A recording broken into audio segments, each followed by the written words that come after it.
আমাদের কাছে এক ভাই প্রশ্ন পাঠিয়েছেন, হুজুর প্লিজ প্লিজ আমাকে এই প্রশ্নের উত্তর দিন। আমি স্বপ্নে দেখি আমার ভাই আর শ্বশুরবাড়ির ফ্যামিলি ভালো খাবার খাইতেছে। আমি তাদের পাশে দাঁড়িয়ে আছি, কিন্তু ওরা আমাকে একটু বলল না খাইতে। আমি অনেক কষ্ট পেয়ে কান্না করছি। এটার ব্যাখ্যা কি হবে? জি, খুব গুরুত্বপূর্ণ একটি বিষয়। ভাই যে প্রশ্নটা করেছেন এটা হলো, উনি আমাদের একটা ভিডিও দেখেছিলেন যে স্বপ্নে কান্না করতে দেখলে কি হয়?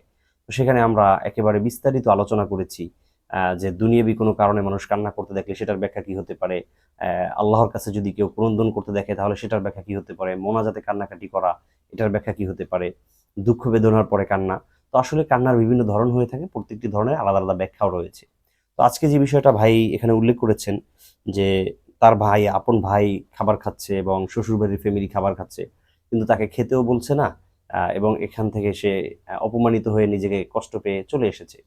এখান থেকে বোঝা যায় যে তার আশেপাশের যে মানুষরা রয়েছে, সে মানুষরা তাকে অবহেলার দৃষ্টিতে দেখবে। তাকে অপমান করার চেষ্টা করবে, যেকোনো জায়গায় লাঞ্ছিত, অপমানিত, অপদস্থ করার চেষ্টা করবে। যেটা এখান থেকে স্বপ্নে স্পষ্ট বোঝা যায় যে সে খাবারের পাশে গেছে কিন্তু তাকে কেউ খাবার খেতে বলেনি। ফলে লজ্জা পেয়ে কিন্তু সে এক পর্যায়ে চলে এসেছে। এখান থেকে আপনাকে বুঝে নিতে হবে যে বাস্তব জীবনেও আপনার আশেপাশে যারা আছে, সেটা আপনার ভাইই হতে হবে এমনটা জরুরি না। আপনার ভাই বা আপনার শ্বশুরবাড়ির ফ্যামিলি এরকমই হতে হবে এরকম না। আপনাকে জাস্ট স্বপ্নে একটা দেখানো হয়েছে সতর্কবার্তা যে আপনার সামনের সময়টা এরকম যেতে পারে যে আপনার আপন মানুষেরা আপনাকে কষ্ট দিবে। তারা আপনাকে ছোট করে দেখবে, হেয় প্রতিপন্ন করবে। সুতরাং আপনাকে অবশ্যই সতর্কতা অবলম্বন করে চলতে হবে। নিজের ব্যক্তিত্বকে মজবুতভাবে ফুটিয়ে তুলতে হবে মানুষের সামনে।